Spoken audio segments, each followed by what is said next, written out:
তুমি স্বীকার করলেও মরে যাবা, স্বীকার না করলেও মরে যাবে। চোখ বন্ধ রাখলেও কবরে যাইতে হবে, চোখ খোলা রাখলেও কবরে যাইতে হবে। কি বলে, রাজপ্রাসাদের মানুষটাও মরে যাবে, কুড়ে ঘরের মানুষটাও মরে যাবে। সুখের খাবার যার মুখে সেও মরে যাবে, ভিক্ষার থালা যার হাতে সেও মরে যাবে। যাবে না? তো যেটা নিশ্চিত অনিবার্য বাস্তবতা, যে মৃত্যুকে আড়াল করার, অস্বীকার করার, পাশ কাটার কোনই ব্যবস্থা নাই, কোনই ব্যবস্থা নাই। না না ক্ষমতা দেখাইয়া, না কাইন্দা কাইটা, কোন সিস্টেম নেই। ক্ষমতা দিয়েও মৃত্যুকে ঠেকানো যাবে না, কাইন্দা কাইটাও কি করা যাবে না মৃত্যুকে। যেটা নিশ্চিত সেটাকে ভুলে যাওয়া কেন ভাই? কেন ভুলে যাব আমরা? আল্লাহ নবী সাল্লাল্লাহু আলাইহি ওয়াসাল্লামের যেই হাদিস আমি পড়ছি, এটাই নবীজি বলছেন, আকসিরু যিকরা হাদিমিল লাযযাত। আমার উম্মত প্রতিদিন বেশি বেশি ওই জিনিসটাকে স্মরণ করো যেটা তোমার সমস্ত স্বাদ, আহ্লাদ, সমস্ত ব্যস্ততা সবকিছুকে স্তব্ধ করে দিবে। সবকিছু, সেটার নাম মৃত্যু। হাদিসে আছে মৃত্যু সবকিছু বন্ধ করবে। তোমার নাক, তোমার চোখের দৃষ্টি, তোমার কানের শ্রবণ শক্তি, তোমার জবানের উচ্চারণ, তোমার জিহ্বার স্বাদ, তোমার হাতের নড়াচড়া, তোমার ব্যস্ততার এই জিন্দিগি স্তব্ধ করে দিবে। দিবে কিনা বলে? আমি অনেক সময় বলি, আমার প্রায় সময় জানাজা পড়তে গেলে মনে হয়, দেখবেন জানাজার নামাজেও মনে করেন 10:30 বাজে জানাজার টাইম দিছে, 10:30 জানাজা, 10:34 বাজে গেছে, 30-40 বাজে গেছে। কিছু মানুষের এই পরিমাণ অস্থিরতা, এই মিয়া টাইম টেবিল ঠিক রাখো না, কইলা 10:30 জানাজা, 10 মিনিট ওভার হয়ে গেছে, কতক্ষণ খাড় করায় রাখবা? মানে উনি ব্যস্ত, ওনার এই 10 মিনিট সময় নাই। আল্লাহর কসম বন্ধু, এই মানুষটাও এরকম ব্যস্তই ছিল। যে মানুষটার জানাজা হচ্ছে এখন, যার লাশ এখানে শোয়ানো, এই লোকটাও এমন ব্যস্তই ছিল। তার হাতেও একদিন সময় ছিল না। আজ গোটা পৃথিবী সব আগার জায়গায়, এই বেচারা শুধু নিস্তব্ধ। চোখের সামনের জলজ্জান্ত মানুষটা স্তব্ধ, আর হাত নড়ে না, পাও নড়ে না, আর চোখ নড়ে না, জিহ্বা নড়ে না। এজন্য দুনিয়ার এই ব্যস্ততার ভিতর দিয়ে আমরা যদি মনে করি যে আমি শুধুই দুনিয়া, ভালো মন্দ, লাভ লোকসান, চাওয়া পাওয়া, প্রাপ্তি অপ্রাপ্তি, মনের চাহিদা পূরণ, সবকিছু শুধু দুনিয়া ভাইয়া, বাবা তো আখিরাত কার জন্য? কবর কার জন্য? তাইলে নবীজি সাল্লাল্লাহু আলাইহি সাল্লাম কাকে তাইলে আখিরাত বুঝাইতে চাইছেন? আল্লাহর কোরআন এমন কোন সূরা নাই, কোরআন শরীফের 114টি সূরা, 114টি সূরার এমন কোন সূরা নাই, এমন কোন রুকু নাই কোরআনে যেখানে আখিরাতের কথা, পরকালের কথা আলোচনা নাই। এই পরিমাণ আল্লাহ তাআলা আখিরাত, আখিরাত, পরকাল, পুনরুত্থান, হাসরের মাঠ, এগুলো আল্লাহ তাআলা এতবার বলছেন, অস্বীকার করার, পাশ কাটার কোন সুযোগ নেই, কোন সুযোগ নেই। কোরআন শরীফে আছে সূরা মুলকের মধ্যে, জাহান্নামী যখন চিৎকার করবে, জাহান্নামের ফেরেশতারা তখন বলবে, আলাম ইয়াতিকুম নাদির, এই নাফরমান, তোমারে কি কেউ কোনোদিন জাহান্নামের ভয় দেখায় নাই? ক্বালু বালা, সে বলবে হ্যাঁ, ক্বাদ জাআনা নাদির, আমার কাছে বহু ভয় প্রদর্শনকারী বান্দা এসেছিল।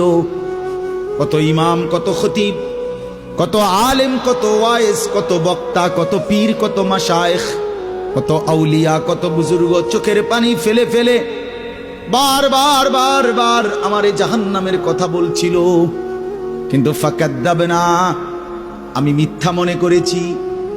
ওয়াকুলনা মা নাযালাল্লাহু মিন শাই, আমি আরো বলছি এগুলো আল্লাহ বলে নাই, তোমরা মোল্লারা, মুন্সিরা তোমরা বানায়া বানায়া বলো। হ্যাঁ, অনেক বেত্তমিজ লোক আছে, ও আইতো না হুজুররা যত কয় এত না, না ওরা জানে, ওরা আগেও একবার ফিডা খাইয়া আইছে, ওরা একবার ঘুরে আইছে হাসুরের মাঠ, ওরা জানে যত কয় এত না। ও কইতে লাগলে সবাই কয়, বাড়াইয়ে কয়, মাইক ফাইলে কে না কয়। এই সমস্ত বিদ্রুপ আলেমদের কথাকে আপনি অবজ্ঞা করিলেন। আসলে তো আলেমদের কথা না, কথা যদি হুজুরের কথা হইতো তাইলে না হয় আপনি ফেলে দিতেন, কিন্তু জবানে না হুজুরের কথা, তো সরাসরি আল্লাহর কথা, তো রাসূলুল্লাহর, আল্লাহর, তো সে কথা প্রত্যাখ্যান করলেন কেন? আপনি আমার কথা, আমার ব্যক্তিগত যদি কথা হয় সেটা ফেলে দেন, কথা বোঝেন নাই। কিন্তু উলামায়ে কেরাম আপনাদেরকে নসিহতের মাধ্যমে নিজের ব্যক্তিগত হুজুরদের কথা বলে না, কথা বলেন না কেন? কার কথা বলে? আল্লাহর কথা বলে, রাসূলুল্লাহ সাল্লাল্লাহু আলাইহি সাল্লামের কথা বলে, তো সেটা বাদ দিলেন কেন? সেটা বাদ দিলেন। আমার ব্যক্তিগত কথা তো আপনাদের ধরতে বলি নাই, আমার ব্যক্তিগত কথা বলি, আপনারা দেখি গ্রহণ করেন কিনা বলেন। মনে করেন আমি কুমিল্লা ক্যান্টনমেন্ট থাকি, ময়নামতি সাহেবের বাজার, আমার মাদ্রাসা বাসা ওইখানে। তা আমি কুমিল্লা ক্যান্টনমেন্টে একটা বড় টাওয়ার আছে, গুমতি টাওয়ার। এই গুমতি টাওয়ারের নিচে আন্ডারগ্রাউন্ডে মুদি দোকান এবং তরি তরকারির দোকান। আমি প্রত্যেক দিন ওইখানে তরি তরকারি এবং মুদি যত মাল, এই যে পেঁয়াজ রসুন আদা তেল এগুলো এবং মাছ তরকারি, এগুলো ওই গুমতি টাওয়ার থেকেই সবসময় কিনি। আপনারাও সবাই নিয়ত করেন ইনশাআল্লাহ এখন থেকে সবাই কুমিল্লা ক্যান্টনমেন্ট গুমতি টাওয়ার থেকেই তরকারি এবং চাল ডাল তেল কিনবেন, বলেন ইনশাআল্লাহ। কথা বলেন না তো, তা আপনি কি বলবেন? কি কি হুজুর আপনি পাগল হইলেন? আমি কিনতাম, আমার আমনের ক্যান্টনমেন্ট আমি কিনতাম যাবো, আমাকে দেশে কি মাছ তরকারির অভাব পড়ছে নি? ঠিক কিনা বলেন না কেন? তাহলে এইটা না আমার ব্যক্তিগত কথা, কথাটা আমার বুঝছেন নি? এইটারে তো আপনারে মানতে কই নাই আমি, আমি তো বলি না আপনারে যে আপনি আমার লগে গিয়ে বাজার করেন। তাহলে আপনি যে বললেন হুজুর এরম কয়, হুজুরের সব কথা ধরলে চলন যাইতো না বর্তমান জমানায়। আপনারে তো আমার একটা কথাও ধরতে বলি নাই, আপনাকে বলছি আল্লাহর কথা না ধরতে। আপনাকে তো বলেছি ভাইয়া রাসূলুল্লাহ সাল্লাল্লাহু আলাইহি ওয়াসাল্লামের কথা ধরতেন। আল্লাহর কথা ফিরায় দেয় কেমনে? নবীর কথা ফিরায় দেয় কেমনে?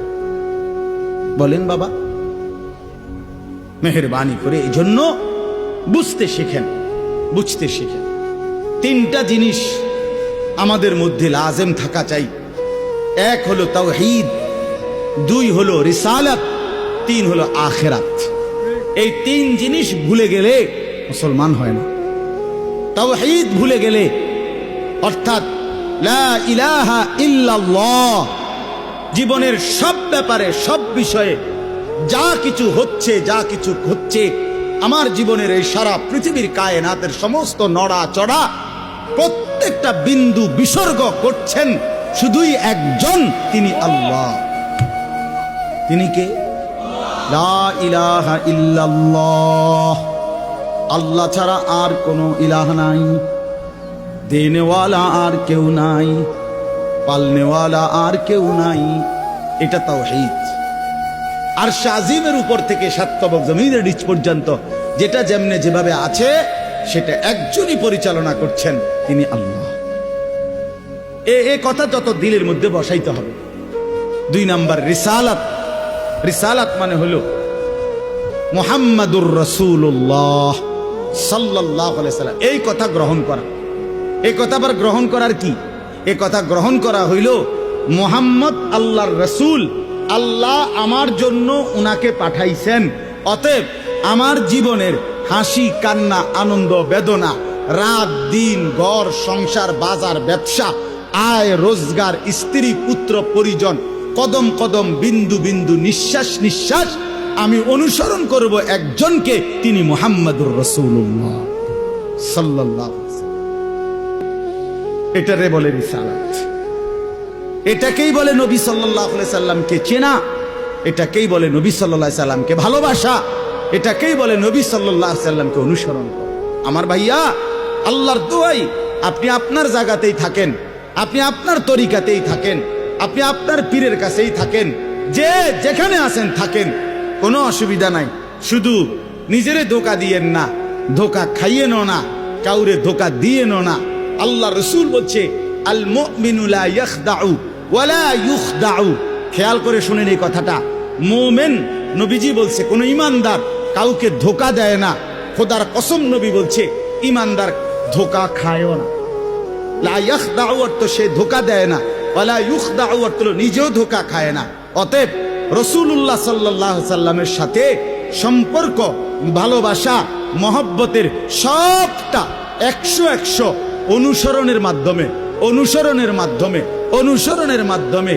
চেহারায় যার দাড়ি নাই সে রসুলকে ভালোবাসে না, ঘরে যার স্ত্রী বেপর্দা সে রসুলকে ভালোবাসে না, উপার্জনের মধ্যে যার হালাল নাই সে রসুলকে ভালোবাসে না, জীবনে যার সুন্নত তরিকার অনুসরণ নাই সে আল্লাহর রসুলকে কশ্চিন কালেও ভালোবাসে না। ভালোবাসে বললে এটা ভালোবাসার নামে ধোঁকা, মিথ্যাবাদিতা ছাড়া আর কিচ্ছু না। হ্যাঁ, হাসরের ময়দানে মার খাইয়েন না, ধরা খাইয়েন না। কথা বুঝছেন না? এখানে গাছ জোর দেখাইয়া হয়তো আমনে চিৎকার দিয়া, হুঙ্কার দিয়া, এই কইয়া সেই কইয়া, খাইয়া দাইয়া, বিরানিয়ে খিচুড়িয়ে মিল্লা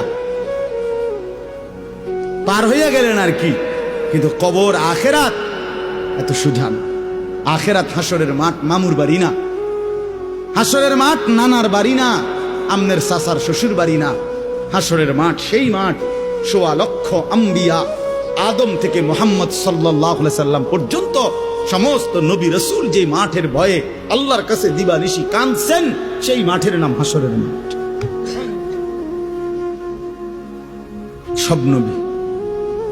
সব নবী আল্লাহর কাছে হাসরের মাঠের ব্যাপারে দোয়া করছে। আমাদের নবী সাল্লাল্লাহু আলাইহি সাল্লাম পর্যন্ত যার কোনো গুনাহ নাই, যিনি নিষ্পাপ, সেই নবীজি পর্যন্ত 5 ওয়াক্ত নামাজের পরে সব আলেমদেরকে জিজ্ঞাসা করেন, নবীজি নিয়মিত 5 ওয়াক্ত নামাজের পরে দোয়া করতেন, আল্লাহুম্মা হাসিবনি হিসাবান ইয়াসীরা। আল্লাহ, হাসরের মাঠে আমার ভয় লাগে, আমি মুহাম্মদের, আপনার বন্ধুর হাসরের মাঠের হিসাব সহজ করে দিও।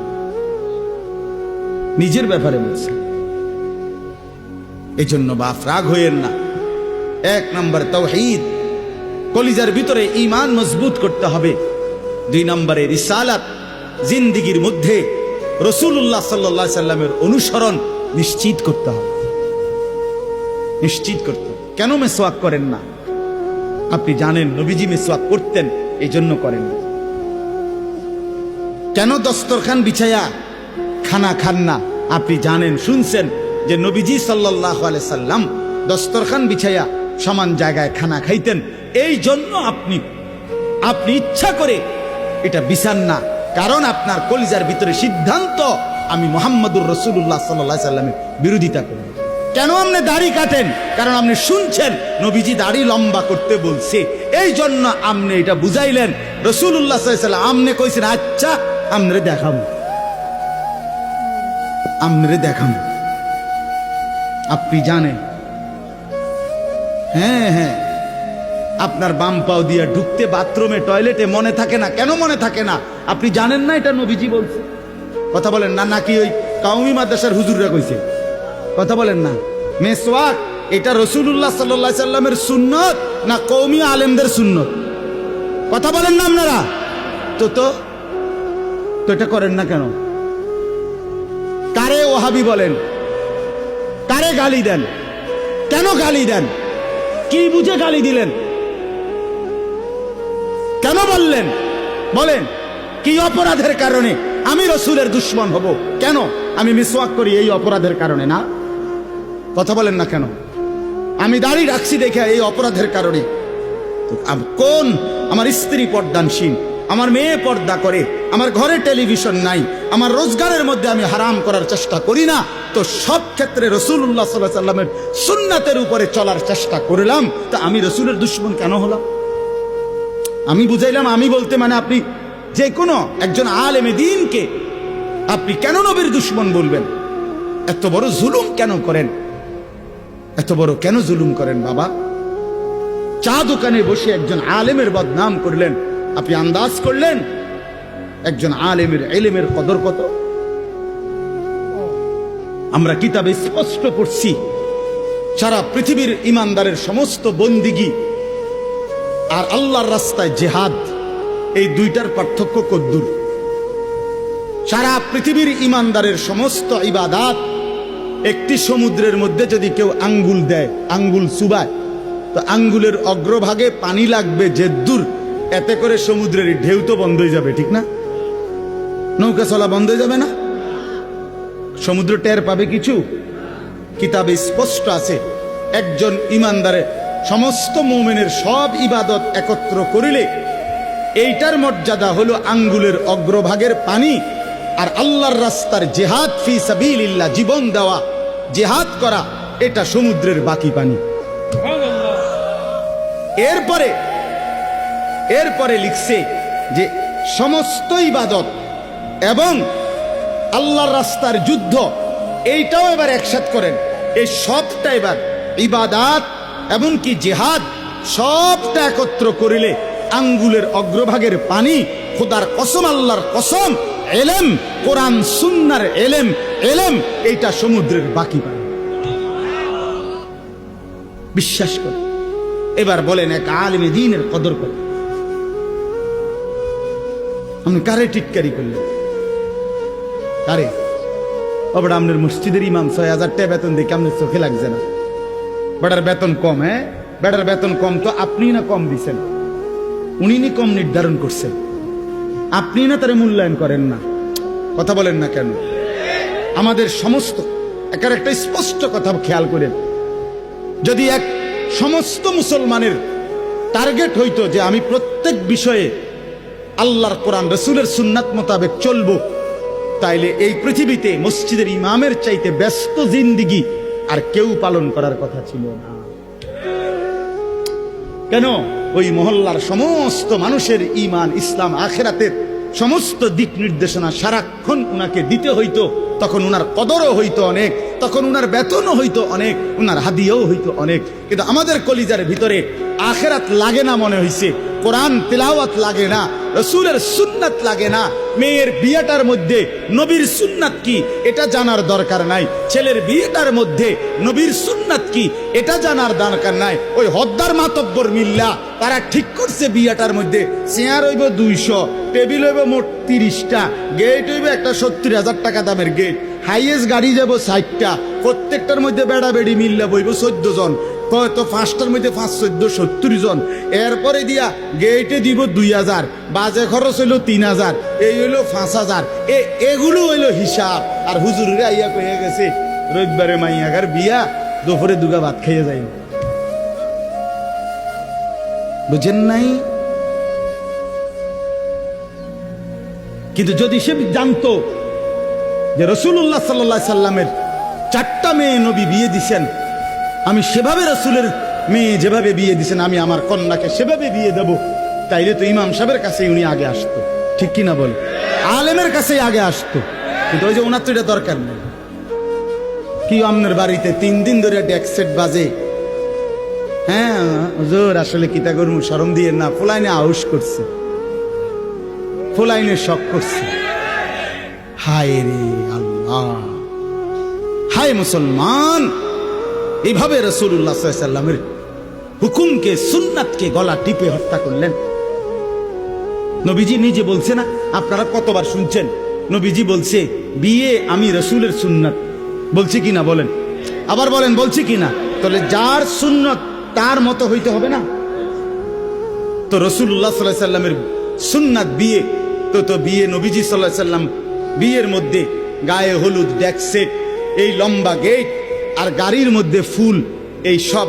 আমি অনেক সময় অনেকের জিজ্ঞাসা করছি যে ভাই বিয়ে কার, বিয়ে কার? কইছে ওনার। আমি কই এই ফুল দিয়ে লাগাইছেন গাড়ি, বিয়ে তো প্রাইভেট কারে করানো উচিত। বেকুব যদি পুরা তার সিরা হয়, এই মাতাল হওয়ার কারণে একমাত্র তার সিরা দেখা প্রাইভেট কারের মধ্যে কি লাগাইছে। কিরে বেটা বিয়ে হইলো এতের, ফুল লাগাইলো কোথায়? প্রাইভেট কারে। পাগল কারে কয়? এই পাগলের বাতরান দেখে। বলেন আপনারা চাচা, আপনারা বলেন, এটা বিবেক নি কথা। কি বিয়ে করে এতে ফুল লাগায় প্রাইভেট কারের, বলদ নি আমনে? এর থেকে বড় বলদ আর কি? আস্তাগফিরুল্লাহ, কি পরিমাণ বোকা আমরা। 10,000 টাকা কোথায় লাগাইলেন? 10,000 টাকা এই ফুলগুলো লাগাইতে গিয়ে 5,000 টাকা, 7,000 টাকা, 10,000 টাকা কোথায় দিলেন? 10,000 টাকা পেলে একজন এতিম সন্তান 1 বছর পড়ালেখা করতে পারত। 10,000 টাকা পেলে একজন বিধবা নারী হয়তো তার 2 মাসের চাল ডাল কিনতে পারত। আর আপনি বিয়ের গাড়িটা সাজায় নিয়ে গেলেন, মেয়ের বাড়িতে দাঁড়াইতে দেরি, ফাওড়া দিতে দেরি, গাড়িটা থামতে দেরি, ছেলেগুলোরে নামাইলে জামাইরে নামাই নিতে নিতে পরবর্তী সর্বোচ্চ 5টা মিনিটের ভিতরে আইসা দেখবেন একটা ফুলও গাড়িতে নাই। এত বড় বেউকুফ যেটা আমার 5টা মিনিট টিকলো না, আমি কার জন্য সাজাই?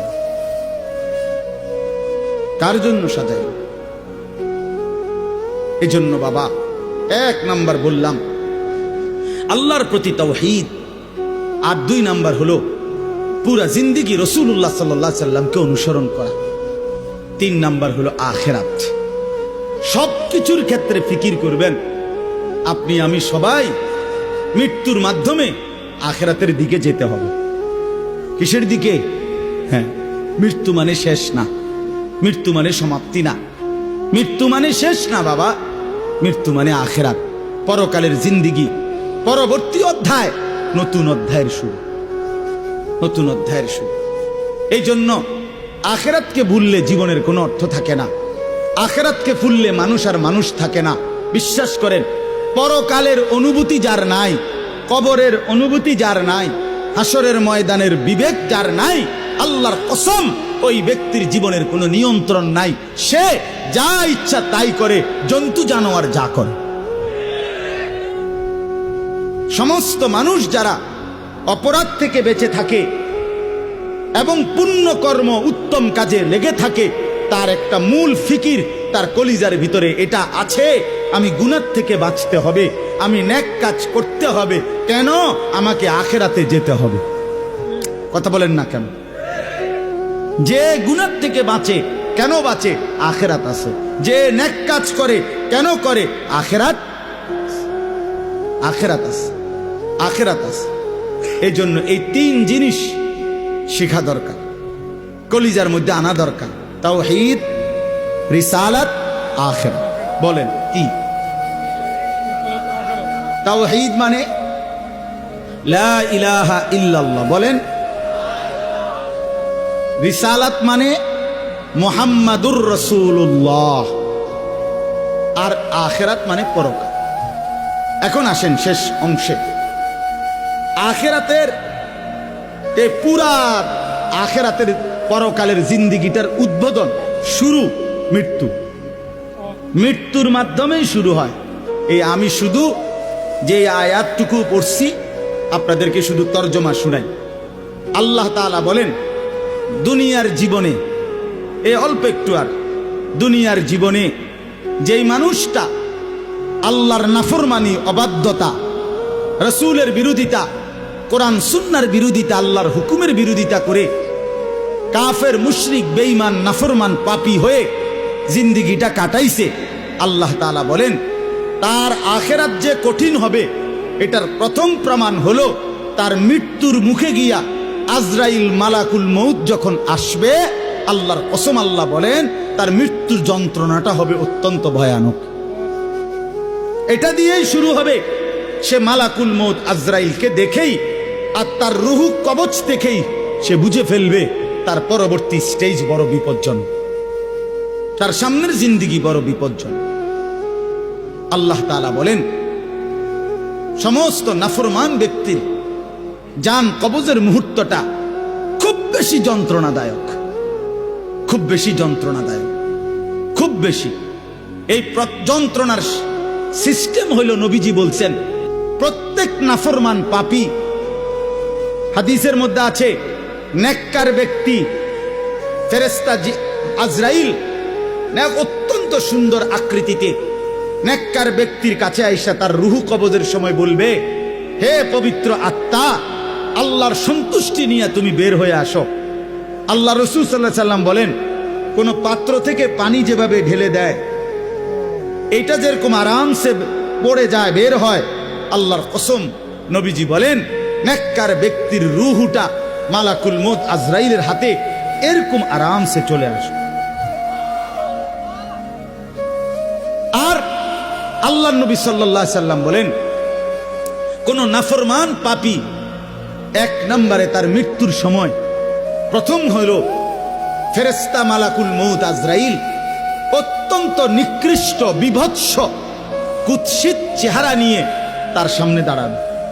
আমার কাছে আরবি কিতাব আছে, ইমাম কুরতুবির কিতাব আত-তাযকিরা, এই কিতাবের মধ্যে আছে ইব্রাহিম আলাইহিস সালাম একবার আজরাইলকে বলছিল, আজরাইল কোন নাফরমান পাপী ব্যক্তির যে সময় জান কবজ করো তখন তুমি যেই চেহারা নিয়ে তার সামনে দাঁড়াও ওইটা আমার একটু দেখাও। কিতাবে আছে আজরাইল বলছে ইব্রাহিম আলাইহিস সালামকে যে আল্লাহর কসম আপনি সহ্য করতে পারতেন না। ইব্রাহিম আলাইহিস সালাম বলেন না, তুমি আমারে দেখাও, আমি দেখুমই। তো আজরাইল ওই আকৃতিটা ধারণ করছে। কোন পাপীর রুহু কবজের সময় উনি যেই চেহারা ধরে অত্যন্ত নিকৃষ্ট কুৎসিত চেহারা। তো কিতাবে স্পষ্ট আছে, ইমাম কুরতুবী বলেন ইব্রাহিম আলাইহিস সালাম চিৎকার দিয়া বেহুশ হয়ে গেছে। লম্বা সময় পরে হুঁশ আসার পরে উনি চোখের পানি ফেলে আল্লাহকে বলছে, আল্লাহ তোমার কোন নাফরমান বান্দা পরবর্তীতে কবরের আযাব, হাসরের আযাব, জাহান্নামের আযাব আর কিছুই লাগবে না, শুধু কেবল আজরাইলের এই বিভৎস চেহারার যদি একবার দেখে তার ৬০ বছরের নাফরমানির শাস্তির জন্য এটাই যথেষ্ট, এটাই যথেষ্ট। আল্লাহ নবী সাল্লাল্লাহু আলাইহি সাল্লাম বলছেন, কোরআনে আল্লাহ বলছেন এই মালাকুল মউত আজরাইল যখন কোন পাপী নাফরমানের জান কবজ করতে আসবে তে প্রথম এই কলিজাটার ভেতর থেকে যে রূহ আছে, এই কলিজার ভিতরে কলবের ভিতরে যে রূহ, এই রূহটা ধরে টান মারবে যখন, একটা টানে কলিজাটা ছিঁড়া, রূহটা ছিঁড়া এই কণ্ঠনালী পর্যন্ত চলে আসবে। কাল্লা ইযা বালাগাতিত তারাকিয়া, কাল্লা ইযা বালাগাতিত তারাকিয়া। আর কিছুই না বান্দা, শোনো, যখন নাফরমান তোমার জান কবজের সময় রূহটা চলে আসবে কণ্ঠনালীতে, এবার রূহটা বের হতে চাইবে না, বের হতে চাইবে না, নাফরমান ছটফট করবে।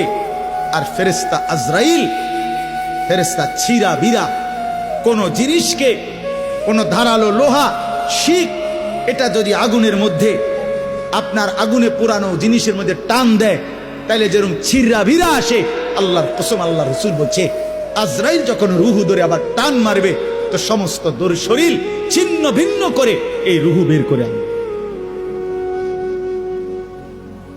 ওয়াকিলা মান রাক, আল্লাহ বলে আশপাশের মানুষগুলো তখন বলবে ওই লোকের ছটফটানি দেখা, হায় তাকে বাঁচাবার জন্য কোন ওজা ডাকো, বৈদ্য ডাকো, ডাক্তার ডাকো, কবিরাজ ডাকো, কে আছো তাকে চিকিৎসা করবে, ডাকো না, আনো না, কত ভীষণ ছটফট করছে। আল্লাহ বলেন যান্না আন্নাহুল ফিরাক, কিন্তু ওই নাফরমান বুঝে ফেলবে আজ আর তাকে কেউ ফিরাইতে পারবে না, তাকে দুনিয়া থেকে বিচ্ছিন্ন হতেই হবে, তাকে চলে যেতেই হবে। বন্ধু আমার, বাপ আমার, একটা জরুরি কথা আপনারা বয়স্ক লোকেদেরকে বলি। রাসূলুল্লাহ সাল্লাল্লাহু আলাইহি সাল্লাম বলেছেন, আমার এই কথাটা খেয়াল করেন, নবীজি বলছেন ইন্নাল্লাহা ইয়াকবালু তাওবাতাল আবদ মা লাম ইউগাররির। বান্দা যখন আজরাইলকে দেখে তখন তার রূহে, তার শরীরের মধ্যে আরে গড়গড়া শুরু হয়, মৃত্যুর গড়গড়া শুরু হয়। আল্লাহ রাসূল বলছেন তখন আর আল্লাহ তাআলা কারো কোনো তওবা কবুল করেন, তওবা কবুল করেন। ওয়ালাইসাতিত তাওবাতু লিল্লাযিনা ইয়ামালুনা আস-সাইয়্যাত হাত্তা ইযা জাআ আহাদাহুমুল মাউত ক্বালা ইন্নী তুবতুল আন। আল্লাহ বলেন যে মৃত্যু পর্যন্ত নাফরমানি করে গেছে, যখন মৃত্যুর মুখে আজরাইল আসছে এখন বলতেছে আল্লাহ আমি তওবা করলাম। আল্লাহ বলেন ওয়ালাইসাতিত তাওবা, এমন তওবা আমি আল্লাহ গ্রহণ করব না। আমরা অনেক সময় 90 বছরের বুড়া, 70 বছরের বুড়া মিয়া একদম লম্বা হইয়া সোজা হইয়া গেছে, এবার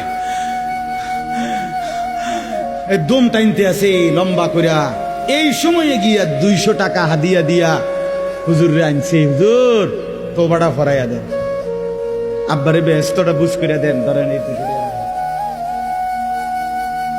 কি তওবা করাবে হুজুর? হুজুর এখন ওনার কোনো এহসাস অনুভূতি আছে? কথা বলেন না কেন? উনি জানে কিছু কি বলতেছে, কি তওবা করাইলেন? কিসের তওবা? কিসের তওবা এটা? কিসের তওবা? গুনাহ করলেন আপনি, আপনার ফরামু বুঝি আমি? হ্যাঁ, আপনার গুনাহ আপনি না জানেন। এই জন্য আল্লাহ কোরআনে বলছেন, ওয়াল্লাযীনা ইযা ফাআলু ফাহিশাতান আও যালামু আনফুসাহুম যাকারুল্লাহ। আল্লাহ বলে, বান্দা শোনো, জীবনভর যদি গুনাহ করো, নাফরমানি করো, জুলুম করো, নাফরমানি করো, কিন্তু আমার যেই বান্দা গুনাহ করবে অথবা নাফরমানি, অশ্লীলতা, বেহায়াপনা করে, আল্লাহ বলেন যদি সাথে সাথে আমি আল্লাহকে মনে করে, অতঃপর ফাস্তাগফারু লিযুনুবিহিম, আমি আল্লাহর কাছে নিজের গুনাহের জন্য মাফ চায়, ওয়া মান ইয়াগফিরুয যুনুবা ইল্লাল্লাহ, বুঝে শুনে দিল থেকে বলে আল্লাহ আপনি মাফ না করলে মাফ করবে কে? ওয়ালাম ইউসিররু আলা মা ফাআলু ওয়া হুম ইয়ালামুন, আর আল্লাহকে বলে আল্লাহ এই গুনাহ আমি ছেড়ে দিলাম, ওয়া হুম ইয়ালামুন, জেনে বুঝে এমন নাফরমানি আর করব না, মাফ করে দেন। খোদার কসম আল্লাহ বলেন, বুঝে শুনে আমার বান্দা যদি গুনাহ ছেড়ে দিয়ে আর করবে না, ওয়াদা দিয়ে আমি আল্লাহর কাছে চোখের পানি ফেলে মাফ চায়, এবার গুনাহ যদি আসমান পরিমাণও হয়, আমি আল্লাহ ওয়াদা করলাম বিনিময়ে পুরা মাগফিরাত দিয়ে দেব। উলাইকা জাযাউহুম মাগফিরাতুম মির রাব্বিহিম, পুরা মাফ। যে শর্ত হইল বান্দা আর করবা না, ওয়াদা দিতে হবে, গুনাহগুলো ছেড়ে দিতে হবে। আমনের কলজার ভিতরে হইল আমনে কোনো সুদের টিয়া ছাড়তেন না, আমনে কোনো বিড়িখানা ছাড়তেন না, আমনে কোনো সাদওয়ানের টেলিভিশন সাউন্ড বন্ধ করতেন না, আমনে হুজুরের লগে যে ডোলেন আস্তাগফিরুল্লাহ রাব্বি, আমনে কীর্তন লরেন, আমনের পকেটে দে বিড়ি, আমনে লেগে দে সাদওয়ানে টেলিভিশন লইয়া বইয়া রয়েছে দোকানদার, আমনে লরেন কীর্তন, কি এর তওবা করেন কার কাছে? আল্লাহ বুঝে না? কথা বলে না? হ্যাঁ, আল্লাহ জানে না? এটারই নি কয় তওবা। টেলিভিশনের দিকে চাইয়া চাইয়া কয় তোবা তোবা তোবা তোবা। আহারে কিতে রে বাবা রে, দেশটার মধ্যে কি শুরু হইল? আপনি যেটি চাইতে আছেন এটি শুরু হয়েছে। আস্তাগফিরুল্লাহ, আস্তাগফির। এজন্য বাবা জওয়ান হন, বৃদ্ধ হন, গুনাহ ছাড়তে হবে এখন। কখন বলেন? ওই বাবা বলেন না কখন? এখন এখন এখন, আজ। গুনাহ করলেন যখন, ছাড়বেন তখন। দিল, দিমাগ, আকল, হুঁশ আছে যখন, এটা মনে রাখে। আল্লাহ তাআলা বলেন, ওয়াযান্না আন্নাহুল ফিরাক, আশপাশের লোকজন তো ডাক্তার কবিরাজ লইয়া ডাকাডাকি করছে, কিন্তু সে বুঝে ফেলছে তাকে দুনিয়া থেকে আলাদা হবে, আর থাকতে পারবে না। ওয়ালতাফাতিস সাকু বিসাক, আল্লাহ তাআলা বলেন ভয়ে আর আতঙ্কে নাফরমান পাপী জান কবজের সময় তার দুইটা পাও মিলাইবার মতো ক্ষমতাও আর তার থাকবে না। পায়ের দুইটা গোসা, গোড়ালি, এইটা পর্যন্ত কুদুর লাগানো অথবা সরানো এই ক্ষমতাটাও থাকবে না। এতটা ভয়ে আতঙ্কে পাও নিয়ে পড়ে থাকবে যে পায়ের গোসা, গোড়ালিটা পর্যন্ত নাড়াইতে পারবে। ইলা রব্বিকা ইয়াউমা ইদিনিল মাসাক, আর এই অবস্থাতেই তাকে আল্লাহ তাআলার কাছে পৌঁছতে হবে। কার কাছে বলেন না? এবার দেখেন এই কথাটা ছেলেরা তোমরা শোনো, শুনো, চাচারাও শোনেন, নওজোয়ান তোমরাও শোনো। 4টা আয়াতে কোরআনুল কারীমে আল্লাহ বলছেন, মোট 4 জায়গায়, যে আল্লাহ বলছেন মৃত্যুর যন্ত্রণা নাফরমানের অত্যন্ত কঠিন। এই জান কবজের সময় একেবারে সব ছিঁড়া লাগবে।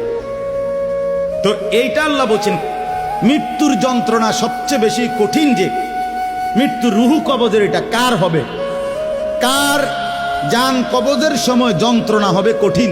আল্লাহ বলছেন ফালা সাদ্দাকা ওয়ালা ইলা রব্বিকা ইয়াউমা ইদিনিল মাসাক ফালা সাদ্দাকা ওয়ালা সাল্লা। কেন মৃত্যু যন্ত্রণা হচ্ছে, কেন তার রুহুটা ছিঁড়াবিরা নিতেছে? আল্লাহ বলেন কারণ হলো আমার এই নাফরমান বান্দা এক নম্বরে আমি আল্লাহর কথায় বিশ্বাস করে নাই, দুই নম্বরে ওয়ালা সাল্লা 5 ওয়াক্ত নামাজ আদায় করে। এই জন্য আমি আল্লাহর কসম দিয়ে হাত জোড় করে বলি, ভাইয়া আমার, বন্ধু আমার, ছেলেরা আমার, তোমরা যারা নামাজ পড়ো না, আল্লাহর কসম কবর, হাসর, আখিরাত, মিজান তো কষ্ট হবেই, মৃত্যুর মুখে তোমাদের রুহু কবজের সময়ও ভীষণ কষ্ট হবে,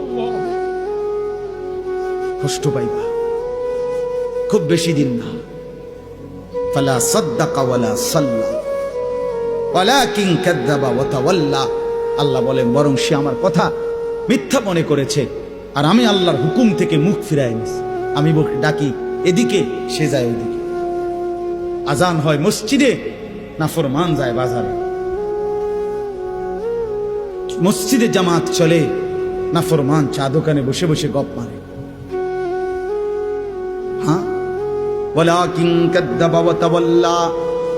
এরপরে আরো সাংঘাতিক কথা বলছে আল্লাহ, সুম্মা যাহাবা ইলা আহলিহি ইয়াতামাত্তা। আল্লাহ বলেন আমারে তো বিশ্বাস করে নাই, নামাজ পড়ে নাই, আমি আল্লাহর হুকুম থেকে মুখ ফিরায় নিছে, অথচ বউ বাচ্চা সংসারের মধ্যে গর্ব আর অহংকারের মধ্যে চলাফেরা করছে। অর্থাৎ এই যে নামাজ পড়ে নাই, হালাল খায় নাই, এইটা নিয়ে একটু লজ্জিত বিব্রত অনুভূতিটুকুও নাই, বরং বউ বাচ্চার মাঝে ফুর্তি করছে। বাবা বাবা, বুঝেন নাই? টাকা আনছে সুদের, কিন্তু কথাবার্তার স্টাইলে বোঝা যায় এটা যে গুনাহ, পাপ, ওনার বিবেকের মধ্যে ওইটা নাই। রোজগারটা যে হারাম, টাকাটা যে ওজনে কম দেওয়া টাকা, টাকাটা যে কিস্তির টাকা, টাকাটা যে সুদের টাকা, টাকাটা যে অবৈধ রোজগার, এটা যে অন্যায়, এইটাও তার বিবেকে নাই। বউ বাচ্চা নিয়ে এভাবে ফুর্তি আনন্দে আছে, মনে হয় যেন পাপগুলোকে তার আর পাপই মনে হয় না, অপরাধগুলোকে আর অপরাধী মনে হয় না। এইবার আল্লাহ শেষ বললাম, আল্লাহ বলে এমন নাফরমান বন্দার জন্য আউলা আলাকা ফাআউলা, হে বান্দা তোমার জন্য দুর্ভোগ, তোমার জন্য দুর্ভোগ, সুম্মা আউলা আলাকা ফাআউলা। আবারও বলছি, আল্লাহ বলে তোমার জন্য দুর্ভোগ, তোমার জন্য দুর্ভোগ, 4 বার বলছেন, 4 বার। তোমার জন্য লাঞ্ছনা, তোমার জন্য লাঞ্ছনা, তোমার জন্য লাঞ্ছনা, তোমার জন্য লাঞ্ছনা। কয়বার? তোমার জন্য কষ্ট, কষ্ট, কষ্ট, কষ্ট, তোমার জন্য দুর্ভোগ, দুর্ভোগ, দুর্ভোগ, দুর্ভোগ। এই 4 বার বললেন কেন? তাফসীরের মধ্যে লিখছে, একবার জান কবজের সময় দুর্ভোগ, 2 নম্বরে কবরে দুর্ভোগ, 3 নম্বরে হাসরের ময়দানে দুর্ভোগ, 4 নম্বরে জাহান্নামে দুর্ভোগ। কয়টা হইল? জান কবজের সময় কষ্ট পাইবা, কবরে কষ্ট পাইবা, হাসরের ময়দানে কষ্ট পাইবা, জাহান্নামে কষ্ট। কয়খানে? আয়াহসাবুল ইনসানু আন ইউতরাকা সুদান। আল্লাহ বলছে মানুষ তুমি কি ভেবেছো আমি তোমারে এমনি এমনি ছেড়ে দেব? হ্যাঁ, কি ভাবছো বান্দা? কবরের প্রথম মিনিট, প্রথম সেকেন্ডে যখন প্রশ্নের জবাব দিতে পারবা না, আল্লাহ তখনই বলে ফেলবে বান্দা, ফেরেশতারা আমার নাফরমান বান্দার জন্য জাহান্নামের বিছানা বিছিয়ে দাও, জাহান্নামের পোশাক পরিয়ে দাও। ফাআফরিশুহু মিনান নার ওয়ালবাসুহু মিনান নার ওয়াফতাহু লাহু বাবান ইলান নার। জাহান্নাম বরাবর দরজা খুলে দাও। আল্লাহর নবী বলেন, ফেরেশতারা যখন নাফরমানকে জাহান্নামের মধ্যে রেখে চলে যাবে, আরে কবরের মধ্যে রেখে চলে যাবে, কবরের ডান পাশের মাটি একটা চাপ দিবে, বাম দিকে চলে যাবে, বাম দিকের মাটি ডান দিকে চলে আসবে। আল্লাহর নবী বলেন, হাত্তা তাখতালিফা আদলাউহু, ডান পাশের হাড্ডি পাজর ভাঙ্গা চুরচুর হয়ে বাম দিকে চলে যাবে, বাম পাশের হাড্ডি পাজর ভাঙ্গা বন্ধু ডান দিকে চলে আসবে। প্রথম মিনিটেই হাড্ডির শরীর চুরচুর হয়ে যাবে। আল্লাহ ছাড়বে না, আমারেও না আপনারেও না, বিশ্বাস। দুনিয়া আল্লাহ তাআলা তো শাস্তির জায়গা না। আল্লাহটা বলছে তো, আমি এটা শাস্তির জায়গা না, এটা পরীক্ষার জায়গা। কথা বোঝেন নাই? দুনিয়া কিসের জায়গা? এই জন্য ছাড় দেই না। আমি যদি ডেইলির ফিডে ফিরতাম তো তুমি তো মাথা টিকতাম। আজকে যারা নামাজ পড়ে নাই, এখন যারা এশার নামাজ পড়ে নাই, মনে করেন এখন গিয়ে ঘুমাবে, তো ফেরেশতা যদি একটা লাথি মারে, আইয়া একটা কিচ্চা লাথি মারে যে গাদ্দার ওঠ, তো একটা লাথির লোকে তো 7টা মহাদেশ পার হইয়া যাবে। যদি একটা টানা চটকনা দেয় ঘাটটা বাড়াইয়া, কি হবে তখন? এই জন্য আল্লাহ কোরআনে বলছে, আমি যদি বান্দা নগদ শাস্তি দেই তাহলে তো ঘাড় সোজা কইরা একজনও চলতে পারবে না। আমি তো জমিনটাকে, পৃথিবীতে আমি আল্লাহ শাস্তির জন্য না, এটা বিচারের জায়গা না, এটা আমলের জায়গা, বিচারের জায়গা আলাদা। মালিকি ইয়াউমিদ্দিন। চলেন, রাত গভীরে, অনেক রাত হইছে, আমরা আপনাদের কাছে বলার চেষ্টা করলাম, নিজেরা ধাক্কাধাক্কি না করেন, বুঝতে শিখেন। এ হুজুররা কয় তো ভালোই, আসলে কথাটি ভালো বলছে, আমরা লাগিয়াই কইছে, কিন্তু পারি না। হ্যাঁ, পারি তো না। বাবারা, চাচারা, এই সমস্ত ফাজিলি কথা বলিয়েন না, এই সমস্ত মস্কারি কথা বললেন না যে পারি না। পারবেন না কেন? আপনি পারবেন না কেন? পারবেন না। আপনি এই 60 বছরে কি কম কিছু পারছেন? আপনি 60 বছরে হুদা চিড়া খাইছেন? পারবেন না কেন? অবশ্যই পারবেন। আপনি নিয়ত করেন, আমার ছেলেকে নামাজ পড়াবো, মেয়েকে নামাজ পড়াবো, নাতি নাতনিকে নামাজ পড়াবো, আল্লাহর কোরআন শিখাবো, স্ত্রী সন্তানকে পর্দা পুশিদা করাবো। আপনি ফয়সালা নিয়ে ফিকির করেন, না বুঝলে ওলামায়ে কেরাম থেকে জিজ্ঞেস করেন যে হুজুর আমি কেমনে কি বলতাম, কেমনে কি করতাম। আপনি শিখেন, আপনি বুঝেন, মৃত্যু পর্যন্ত বলা চালু রাখেন। তাইলে হবে কি, যদি আপনার কথায় তারা ফিরেও না আসে, আপনার লাগাতার বলা, চোখের পানি ফেলা, আপনার অব্যাহত চেষ্টার কারণে হতে পারে আল্লাহ আপনারে মাফ করে দেবে। কিন্তু আপনি যে মাতেনও না, লড়েনও না, আপনি বইয়া বইয়া তারার লগে ভাত খান, আপনি আপেল খান, মালটা খান, গপ মারেন, খুশি, অথচ তারা নামাজ পড়ে না। এইটা কি ধরনের জিন্দেগি? আল্লাহ আমাদেরকে বুঝার তৌফিক দান করেন। যেই ছেলেরা আলহামদুলিল্লাহ আজকের এই মাহফিলের ইন্তজাম করেছো, ভাই, তোমাদের কাছে আমার অনুরোধ, ভাইয়া নামাজ পড়ো। যুবক, আমার অনুরোধ, নামাজ না পড়লে কোনো লাভ হবে না। যারা মাহফিল সাজিয়েছ, এবার জিন্দেগি সাজাও, নিজেকেও সাজাও। এত সুন্দর মাহফিল যাদের হাতে হয়েছে, তুমি কেন নষ্ট হইবা? তুমি বরবাদ হইবা কেন? তুমি মানুষকে ডাকলা আল্লাহর দিকে, নিজে দিলা না সেজদা, তো কি লাভ হলো ভাইয়া? কি লাভ হলো? এটা কেমন ইনসাফ হলো ভাই? এজন্য দয়া করে বাপ, প্রত্যেকটা যুবক ইনশাআল্লাহ আল্লাহর জন্য, দ্বীনের জন্য নিজেকে সুন্দর করে ইবাদত আমল না করলে হবে না। আগামী দিনে ইসলামের জন্য আরো কোরবানি লাগবে। অবশ্যই দেখেন, সারা পৃথিবীতে ইসলাম আর কুফরের যুদ্ধই শুরু চলছে। ইসরায়েল এবং ফিলিস্তিনের যুদ্ধ তেল নিয়া। কথা বলেন না কেন? তেল নিয়া, টাকা নিয়া, দিন নিয়া। ইসরায়েলের সাথে লেবাননের যুদ্ধ ঈমান আর কুফরের যুদ্ধ। কথা বলেন, সারা পৃথিবীর এই গোলযোগ বাড়তেছে। ঈমান আর কুফরের যুদ্ধ, ইসলাম আর বেঈমানের যুদ্ধ। অতএব এই যুদ্ধে যদি তুমি টিকতে হয়, তো অবশ্যই তোমাকে সেজদাওয়ালা হইতে হবে। যে কপালে সেজদা নাই, তুই পারতা না। আমি সব সময় বলি ভাই, 2টা স্লোগান মারন আর আল্লাহর জন্য জীবন দেওয়া এক কথা না। এই জন্য নামাজ পড়ো, মোবাইলের নেশা ছাড়ো ভাইয়া, মোবাইলের নেশা কমাও, ব্যক্তিগত প্রয়োজনের মধ্যেই রাখো। একটু চেষ্টা করলে, হিম্মত করলে, যে মানুষ আজীবন লবণ দিয়ে ভাত খাইতো, ডাক্তার নিষেধ করার পরে 20 দিন চেষ্টা করে সে এখন লবণ ছাড়াও ভাত খাইতে পারে। যে মানুষ আজীবন চিনি দিয়ে চা খাইতো, ডাক্তার নিষেধ করার পরে এখন 20 দিন চেষ্টা করার পরে এখন সে চিনি ছাড়াও চা খাইতে পারে।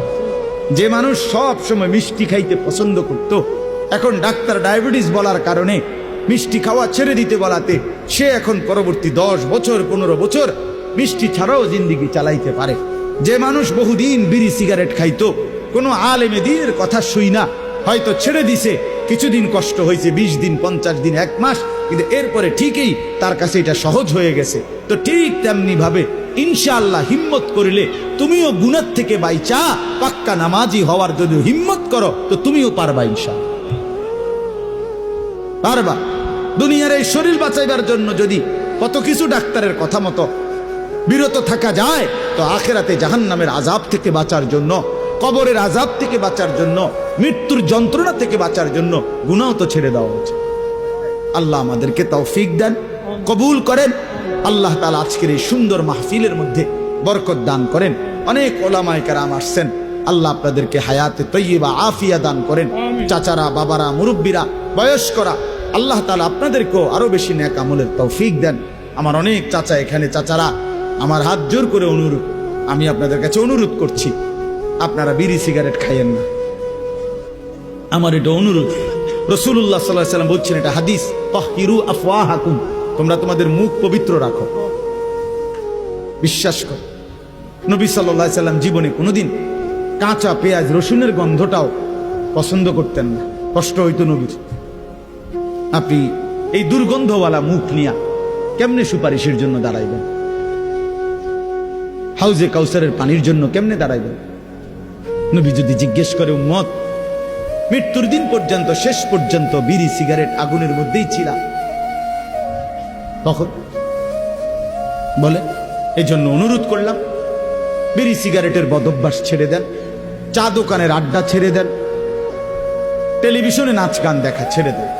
যুবক ভাই, তোমরা নামাজ পড়ো, চরিত্রবান থাকো। পর্দার আড়ালের মা বোন যারা, তাদেরকে বলছি, আপনারা আপনাদের পর্দা, সতীত্ব, ইজ্জতের হেফাজত করেন। যে নারীর পর্দা নাই, যে নারীর সতীত্বের কদর নাই, যে নারীর মধ্যে হায়া লজ্জা নাই, পর্দার গুরুত্ব নাই, বিশ্বাস করেন, বিশ্বাস করেন, ওইটা কোনো বেটিও না, বেটির জাতন, এটা প্লাস্টিক। আসলে এটা প্লাস্টিক। হ্যাঁ, নারী বলে থাকে যার সত্তার ভিতরে নিজেকে আড়ালে রাখা, নিজেকে লুকিয়ে রাখা, পর্দায় রাখা, এইটা যার মধ্যে সৃষ্টিগতভাবে আছে সর্বদা, তারই নারী বলে। নারী বেহায়া, বেপর্দা, এটা কোনো বেডিয়ে না, বেডিয়ে না। এটা নারী কেমনে বেপর্দা হয়? নারী তো নারী। এই জন্য দয়া করে মা বোনদেরকে বলি, পর্দা পশিদার গুরুত্ব দিবেন। আল্লাহ তৌফিক দান করেন, আল্লাহ তাআলা কবুল করেন। সুবহানাল্লাহি ওয়া বিহামদিহি, সুবহানাকাল্লাহুম্মা বিহামদিকা।